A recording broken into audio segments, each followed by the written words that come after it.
பூ கட்டலாம். எப்படி கட்டுறதுன்னு காமிக்கிறேன் பாருங்க. அதாவது பூ உங்களுக்கு கோத்த மாதிரியே இருக்கும். தெரியுதா பூ எப்படி இருக்குன்னு பார்த்தீங்களா? இது எப்படி கட்டுறதுன்னு உங்களுக்கு சொல்கிறேன். ரொம்ப ஈஸி தான். நம்ம சாதாரணமாக பூ கட்டுற மாதிரியே தான். பூ எடுத்து இப்படி 3 நான் வச்சு கட்டுறேன். இப்படி கட்டிட்டு நீங்கள் என்ன பண்ணணுன்னா ஒரு திருப்பிக்கணும். திருப்பிட்டு மறுபடியும் கட்டணும். இப்படி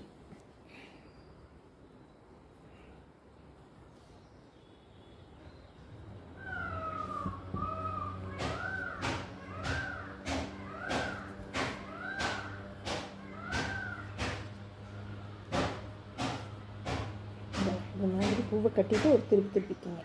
திருப்பிட்டிங்கன்னா உங்களுக்கு அப்படியே இருக்கும். பூ பார்த்திங்களா? சூப்பராக இருக்கும். கட்டி பாருங்கள்.